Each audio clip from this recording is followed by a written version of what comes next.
I was 16 the winter she came off that train, and I am old now, older than I ever thought a man could get, and I still see her face when I close my eyes. People ask me sometimes if it really happened the way I tell it. I always say the same thing. I was there. I swept that platform. I carried the bags that needed carrying. And I watched a whole crowd of decent, church-going folks turn their backs on a woman who had nothing left in the world but the child inside her. So yes, it happened. Let me tell it. The town was Granite Bend, up in the high country where the Colorado winters don't ask permission. We sat in a notch between two mountains, and the railroad ran through us like a thread through the eye of a needle. The depot was the heart of everything. If a thing was going to happen in Granite Bend, it happened on that platform first. I worked for the station master, a thin, careful man named Mr. Prout who wore his collar buttoned to the throat even in summer. He paid me in coins and old bread, and I was glad of both. That morning the sky was the color of a dirty dish rag. Snow had come down hard in the night and then quit, the way it does, just to make you trust it before it tries again. The air had teeth. I remember my breath hanging in front of my face like something I could have grabbed. Folks were gathered for the 11:15 out of Denver, which on a good day ran an hour late and on a bad day didn't run at all. There was a fair crowd. There usually was. The Prout sisters were there in their matching gray coats, sharp little women with sharp little opinions. Old Doc Halloran stood near the stove with his bag at his feet, smelling of camphor and pipe smoke. There were two ranchers I half knew, a preacher passing through named Reverend Coyle, and a knot of women from the church social, the kind who could measure a person's whole worth in a single sideways glance and find it wanting. The platform was loud with the small talk of people who all knew each other too well. And then the train came in, and she got off it. I noticed her boots first. That sounds like a strange thing to notice about a person, but I was a boy who'd been hungry, and hungry boys learn to read the world from the ground up. Her boots had been good once. Now the right one was split along the side and bound with a strip of cloth, and she walked careful on it like every step cost her something. She came down the iron steps slow, one hand on the rail, the other pressed flat against the front of her, and that was when I understood. She was heavy with child, far along, maybe 7 months, maybe more. The kind of along where a woman ought to be sitting by a warm hearth with people fussing over her, not stepping alone off a train into a town that had never seen her before. She had a thin coat, brown, worn at the elbows, a shawl over her head that did nothing against that cold. Her face was young, younger than I'd guess from her walk, maybe 20, and pretty in a tired sort of way, with dark eyes that kept moving over the crowd, searching. She was looking for someone. Anyone could see it. She had the look of a person who has come a long way on the strength of a promise and is waiting to find out if the promise was true. She set down her one small bag, and she waited. Nobody came for her. I want to be fair to those people, even now, even after all these years. They weren't wicked. Most of them were just frightened of the wrong things. A young woman alone with child, no ring on her hand that anyone could see, no husband to claim her, no name they knew. In a town that small, that was a story already, and the story they told themselves had no kindness in it. I watched it happen the way you watch weather come over a ridge. First, the Prout sisters leaned their heads together. Then one of the church women said something low, and the woman beside her covered her mouth. Then, one by one, like a field of grass laying down before the wind, they turned away. It wasn't a loud thing, that's what I remember. There was no shouting. Nobody told her to leave.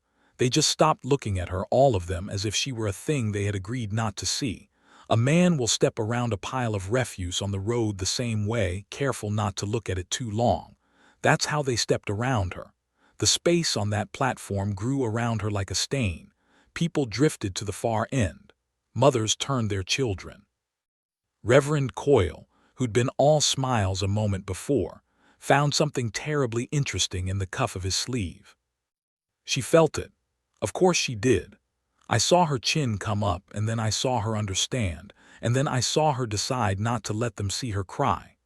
She stood there in the middle of all that empty, cold space with her hands folded over her belly, looking down at her broken boot, and she made herself as small as a person could be. I was sweeping near the wall and I stopped. I didn't know what to do. I was 16 and poor and had no standing to do anything. But I remember the shame of it crawling up my neck, hot in all that cold. I remember thinking somebody ought to do something, and I remember knowing it wouldn't be me because I was nobody, and that was the worst kind of knowing. That was when I noticed the man at the end of the platform. I don't know how long he'd been there. He had a way of being still that made you slide your eyes right past him, the way you'd pass a tree or a fence post. He was big, not fat but built broad and heavy through the shoulders, with hands like a man who'd spent his life pulling things out of the earth or holding things against it. He wore a long coat of dark hide, greasy with use and rain, and a hat gone shapeless with age, and his beard came down his chest in a tangle the color of iron and ash. There was snow caught in it. He'd been outside a long while. A mountain man, we'd have called him. The kind that comes down out of the high places maybe twice a year, trades his furs, buys his powder and his coffee, and goes back up before the town can get its hooks in him. We had a few like him. They didn't talk much. They smelled of wood smoke and animal and pine, and they made the church women nervous in a different way, an older way. He'd been standing apart, leaning on the wall with a bundle of pelts at his feet, waiting on the same train, I suppose, or waiting on nothing at all. And while every other soul on that platform turned away from the woman, he turned toward her. He didn't rush. He didn't make a show. He pushed off the wall slow, the way a big man does, and he crossed that whole empty space with his heavy boots loud on the boards, and he came right up to her, and he took off his shapeless hat. I had never seen one of them do that. Take off the hat. It's a small thing, it's everything. "Ma'am," he said. His voice came out rusty, like a hinge that hadn't been worked in a season. "You look to be expecting somebody who ain't come." She looked up at him. He was a head and a half taller than her, this great rough creature out of the mountains, and I braced for her to flinch. She didn't. She looked at him straight, those dark, tired eyes meeting his, and something passed between them that I was too young to name but old enough to feel. "My husband," she said, quiet. "He was to meet me here. He sent for me. He sent the fare." Her hand moved against her belly without her seeming to know it did. "I've come from Kansas City. 4 days, he's not here." I heard a sniff from the church women, sharp as a struck match. Husband. They didn't believe it. You could feel them not believing it, all of them at once, a wall of doubt thick enough to lean on. The mountain man heard it too. I saw his jaw tighten under all that beard, but he didn't turn to them. He kept his eyes on her, gentle as you'd handle a hurt bird. "What's his name, your husband?" he asked. "Tomas," she said. "Tomas Farrell. He works the mine up at the Bell Claim. He wrote me he had wages saved and a roof and that I should come." Her voice wobbled and held. "I sold everything. There's nothing to go back to." And at that name, Tomas Farrell, I saw something change in the big man's face. A shadow went over it like a cloud over a field. He knew that name. I could see he knew it. And whatever he knew, it was not good, because a man's face doesn't fall that way over good news. The crowd didn't see it. They were too busy not seeing her. But I saw it sweeping in my corner, and my stomach turned over because I had heard that name too. The Bell Claim. There'd been a cave-in up at the Bell Claim 11 days before.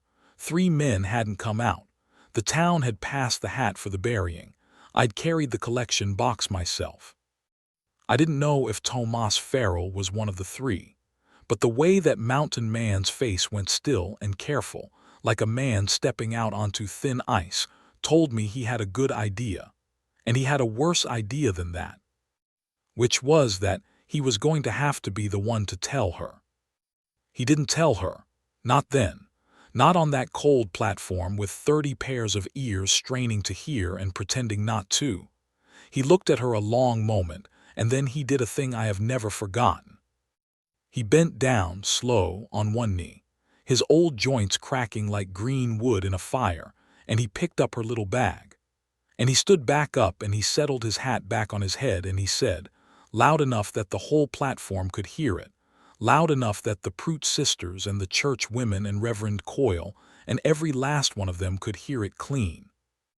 "Well, ma'am, your husband's a friend of mine, and if he's been held up at the claim, then it falls to me to see you warm and fed till he can come down. My name's Eben Crail. Folks know me.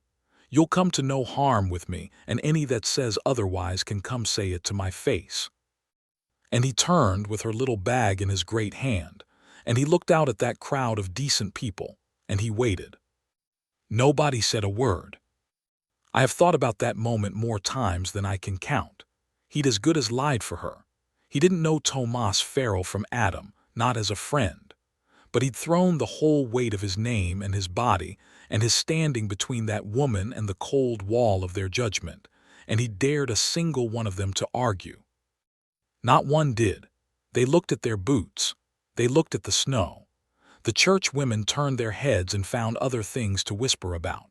And the woman, the pregnant woman with the broken boot, stood there beside this mountain out of the high country and let out a breath I think she'd been holding for 4 days, maybe longer, maybe her whole life. The 11:15 out of Denver gave its whistle somewhere down the valley. The crowd stirred, glad of the distraction, glad of anything that would let them stop standing in the same moment as their own shame. But it wasn't over, because as Eben Crail led that woman toward the warm of the depot office, a man stepped out of the crowd to block his way. And that man was trouble, and everybody on the platform knew it, and that's where the real story starts. The man who stepped out was named Royce Tunney, and if you've ever lived in a small town, you've known a Royce Tunney. He owned the freight company and a piece of the bank and a piece of half the men who owed him money, which in Granite Bend was most of them. He was a tidy man, always pressed, always shaved, with a soft voice he used like a knife. He had a way of smiling that never reached his eyes. He liked to be the one who decided things. And he had decided, I suppose, that he didn't care for the sight of a mountain man making the rest of the town look small. "Hold on, Crail," he said, easy, pleasant, stepping square into the path. "We don't know this woman, we don't know her business, and I think the decent folk here would feel a sight better if she carried on to wherever she's really headed instead of being taken in off the street by a man who lives in a hole in the mountain." He turned a little, playing to the crowd the way his kind always do. "I'm only thinking of the town. We've got wives, we've got daughters, we've got to be careful who we let stop here." A few heads nodded. Not many, but a few. That's how it works. A bully doesn't need everyone, he just needs enough. Eben Crail stopped. He set the woman's bag down gentle by his foot, and he looked at Royce Tunney the way you'd look at a snake that had got into the chicken coop, not with hate exactly, but with a tired sort of patience, a knowing that the thing in front of you is going to make you do something you'd rather not. "Mr. Tunney," he said, "you see this woman's broke boot." Tunney blinked. "I beg your pardon." "Her boot, it's split. She's walked a long way on a split boot, heavy as she is. You see that?" Eben's rusty voice didn't rise. It just got slower, and somehow that was worse, like the ground going quiet before a slide. "You see her hands, they're chapped raw. She's been 4 days on a train with no money for a meal worth the name. She's a married woman come to meet her husband, and her husband ain't here. And instead of one Christian soul stepping up to ask did she need a thing, the whole pack of you turned your faces to the wall. And now you, Mr. Tunney, you in your clean coat, you want to put her back on a train to nowhere so you can feel safe. That about the shape of it." The platform had gone dead quiet. Even the church women had stopped their whispering. I'd stopped sweeping a while back. I just stood there, gripping the broom handle, my heart going like a rabbit's. "That is a wholly unfair characterization," Tunney said, but the soft was going out of his voice, and a little color was coming up in his face. "I am thinking of public order." "You're thinking of how it looks," Eben said, "not how it is. Those ain't the same, though I reckon a man like you forgets that." He took a step closer to Tunney, and Tunney took a step back without meaning to, and everyone saw it, and that was that, really. Once a bully steps back, the whole show is over. "I've been up in those mountains 30 years, Eben went on. "I've buried partners in the snow. I've been hungry enough to eat my own bootlaces. I have seen men show their true grain when there was no one watching and nothing to gain. And I'll tell you what I learned, Mr. Tunney, free of charge. You can tell more about a man's worth and how he treats somebody who can't do a thing for him than in all the church pews and bank shares in the world. This woman can't do a thing for any of you, and every one of you turned away. Except you, Tunney. You came forward, but you came forward to do harm, and that's worse than turning away. That's the worst thing of all. Doc Halloran cleared his throat by the stove. He's not wrong, Royce, he said, mild as milk. The old doctor had a way of saying a hard thing soft. Girl looks half froze. Whatever else is true, that part's true. And that was the crack in the dam. Because Doc Halloran was respected, and once a respected man says the kind thing out loud, it gives everyone else permission to remember they'd wanted to say it all along. One of the ranchers shifted his feet. One of the church women, a heavy-set woman named Mrs. Albee, who I'd always thought was the worst of the lot, suddenly pushed forward with her face gone red and her mouth working. "Lord forgive me," Mrs. Albee said. "Lord forgive us all. Child, you come here. You come to me." And she reached out her plump hands toward the woman, and her eyes were wet. "I've got a daughter your age out in Oregon, and if she stood on a strange platform cold and carrying, I'd want some woman to take her in, and here I stood like a fence post. Come here." The woman looked from Mrs. Albee to Eben Creel, uncertain, the way a person is uncertain when kindness comes after they've braced for the opposite. Eben gave her a small nod.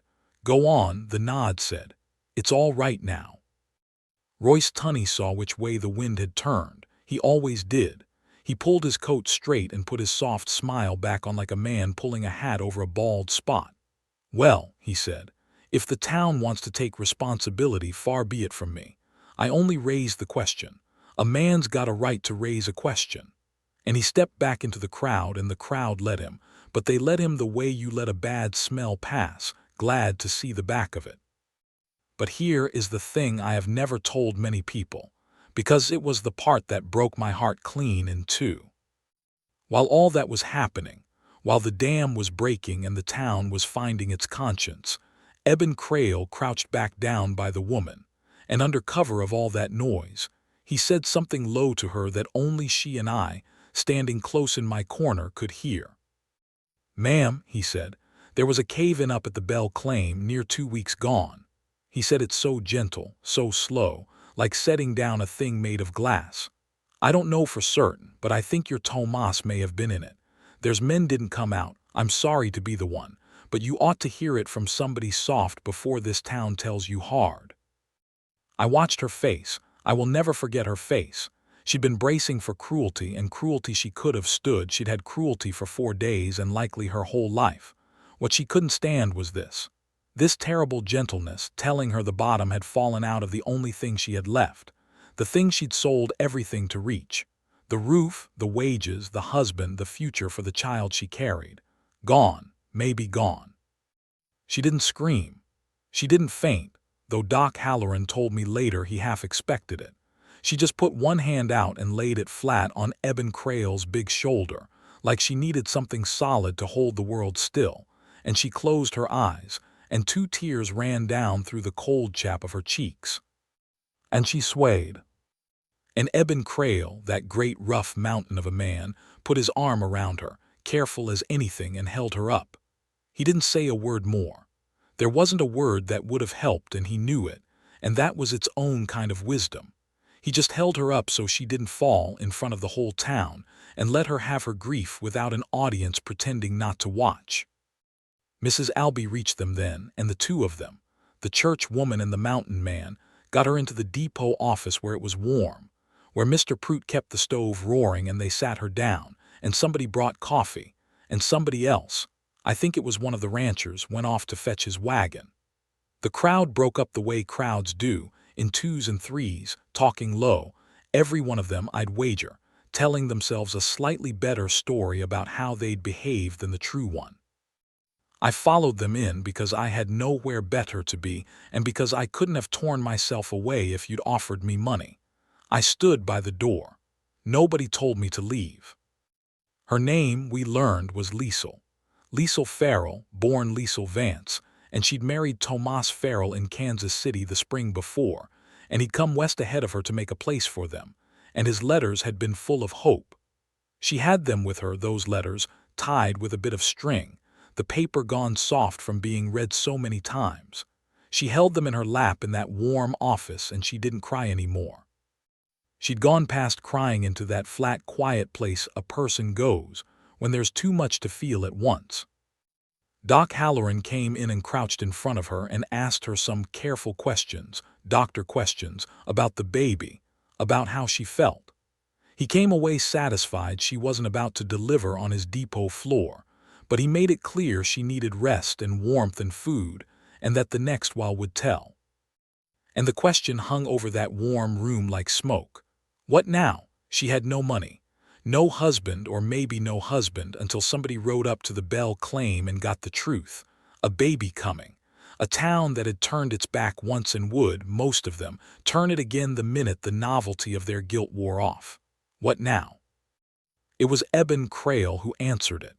He'd been standing by the window the whole time, looking out at the snow starting again over the mountains, his big hands hanging empty at his sides like he didn't know what to do with them indoors. And he turned around, and he said to the room in that rusty hinge of a voice, "I'll ride up to the Bell come morning and learn the truth of it. If her man's living, I'll bring him down or bring word. If he ain't," he paused. His jaw worked. "If he ain't, then she's a widow with a child coming and no kin in 1,000 miles, and somebody's got to see to her, and I don't see a line forming." "You," said Mrs. Albee, not unkind, just surprised. "A girl can't live up a mountain, Mr. Crail, not in her condition." "No," Eben said, "she can't, and I ain't fool enough to think she could." He looked at the floor, and I swear that great bearded mountain of a man blushed under all that hair, blushed like a boy. "I got a cabin and a bit of bottomland down in the valley I've been meaning to put a proper house on for 10 years and never had a reason to. Reckon I got a reason now. I ain't asking the girl anything. I'm just saying she's got a place, and provisions, and a man to stand between her and the cold and the Royce Tunnies of this world, for as long as she's got need of one. No strings on it. She can stay till she's strong and go wherever she pleases after, with my blessing and a stake to start on." The room was very quiet, and Liesl Farrell raised her head and looked at this stranger, this rough man who'd known her for the better part of an hour and had already lied for her, shielded her, told her the worst news of her life as gently as it could be told, and now offered her his home with no string on it that any of us could find. And she said the only thing there was to say. "Why," she asked him, "you don't know me, why would you do this?" And he gave her an answer I have carried in my chest for 60 years, and I'll give it to you in part 3, because it's the kind of thing that deserves its own breath, and because what happened after he said it is the part that nobody who was in that room ever quite got over. "Why," she'd asked him, "you don't know me, why would you do this?" Eben Crail was quiet a long moment. Outside, the snow came down soft and steady, and the stove ticked, and somewhere a horse stamped in the cold. When he finally spoke, he didn't look at her like a man making a speech. He looked at his own hands. "My mother stood on a platform like this one," he said. "Long time ago, back in Pennsylvania before any of this. She was carrying me at the time, as it happens. My father had gone west and sent for her, same as your Tomas, and she came, and he weren't there to meet her. Took her 3 days to learn he'd died of the fever a month gone, and the letter never reached her. And do you know, ma'am, what that town did?" Liesl shook her head. "Same as this one done today," Eben said. "Turned their backs, decent folks, church-going, looked right through her like she was glass. There was one man stood by her, just one. A blacksmith, big, rough fellow, not a soul's notion of a gentleman. He took her in, gave her work and a roof, asked nothing, and when I was born he stood as good as a father to me till he passed. I never knew my real father's face. But I knew that blacksmith's hands, and I knew what a man is supposed to do when he sees somebody the world has decided to throw away." He lifted his eyes to her at last. "I've been waiting 30 years up that mountain to pay back what I can't ever pay back. Maybe that's a selfish thing, but there it is. You asked me why. That's the why." I have heard a great many sermons in my long life, in fine churches with stained glass and trained preachers, and not one of them ever got near what that mountain man said in that little depot office with snow melting in his beard. There wasn't a dry eye in the place. Mrs. Albee was openly weeping into her handkerchief. Even Mr. Prout, my buttoned-up station master, had to turn and fuss with the stove that didn't need fussing. So that's how it was settled. Liesl Farrell went home that day not to a mountain cabin but to Mrs. Albee's spare room in town, because that was proper and because Eben Crail, for all his rough ways, understood proper better than half the men who lectured on it. He'd not have her tongues wagging about her. And the next morning before light, he rode up to the Bell Claim through fresh snow to learn the truth. He came back 2 days later and the truth was hard. Tomas Farrell had been one of the three. He'd been a good worker, the foreman said, steady, always going on about the wife he had coming. They'd buried him decent. There was even a little owed to him in back wages, which Eben collected and brought down and put into Liesl's own hands and would not take a penny of for his trouble. She grieved. Of course she grieved. You don't stop loving a man and a dream just because the world says you have to be practical.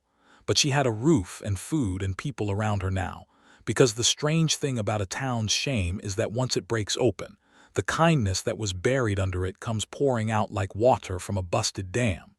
Those same church women who turned away brought her quilts and preserves and baby things.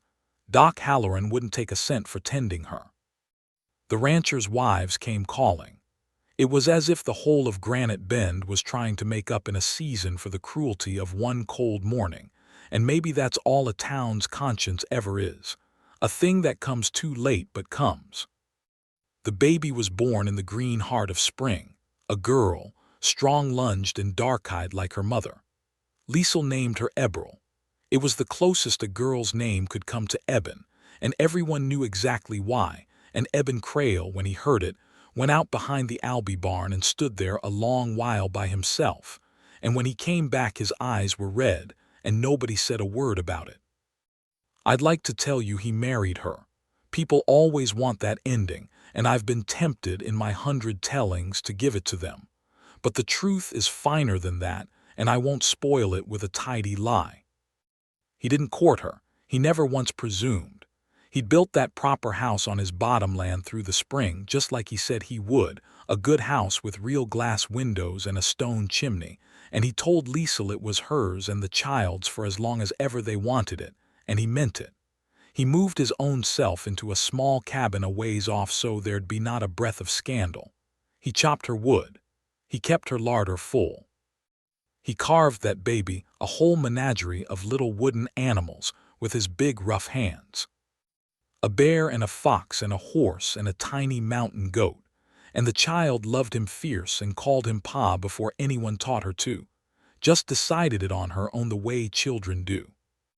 And in time, real time, 2 years and more, when the grief had done its slow work and turned from a wound into a memory she could carry, Liesl came to Eben Crail of her own accord and told him she'd be honored to be his wife if he'd have her, and that the asking had to come from her because he was too good a man to ever push. And he had her. Lord, he had her. They were married under the cottonwoods by that bottomland house with the whole town there, the same town, and I was there too, 18 by then, and I cried like a baby and wasn't ashamed. They had 3 more children after Eberl. Eben Crail, who'd spent 30 years alone up a mountain, lived out his days in a house full of noise and small running feet, and I never once saw him without something like wonder on his face, like a man who can't quite believe his luck and is afraid to say so out loud in case it should hear him and take it back. Royce Tunney, I'll tell you, never could look Eben in the eye again. His freight business went sour a few years on and he left Granite Bend in good riddance. Funny how that works. The man who'd come forward to do harm got remembered as a small thing, and the man who came forward to do good got remembered as a giant. Maybe that's not justice exactly, but it's something. I'm an old man now. I've outlived nearly everyone in this story. Eben and Liesl are long in the ground, side by side under those same cottonwoods, And little Eberl, who isn't little anymore and isn't even living anymore herself, grew up to be a school teacher and taught 2 generations of this valley's children. And not a one of them ever knew that their teacher was named for a moment of mercy on a freezing platform that the rest of the world would just as soon have forgotten. But I haven't forgotten. I was there. I swept that platform, and I have spent my long life trying to understand the difference between the people who turned away and the one man who didn't, and the closest I've come is this. Everybody on that platform saw the same woman. A young thing, alone, ashamed, broke, with child, with no man and no money and nothing to offer a single soul. The decent folks looked at her and saw a problem, a risk, a stain on their clean morning. They saw everything she didn't have. Eben Crail looked at the very same woman in the very same cold and saw something else entirely. He saw a person worth more than her trouble. He saw worth where everyone else saw only need. And the difference between those 2 ways of seeing is the difference between every cruelty and every kindness there has ever been in this world. So when folks ask me why I tell this story so often, an old man wearing out the same tale, I tell them this. We are all of us going to stand on a platform someday, cold and alone and with nothing left to offer. And we'd all best hope that when we do, there's a mountain man somewhere in the crowd with snow in his beard and a worn-out coat, who takes off his hat and crosses the empty space and sees us for what we're worth. And we'd all best try, while there's still time, to be the one who crosses it.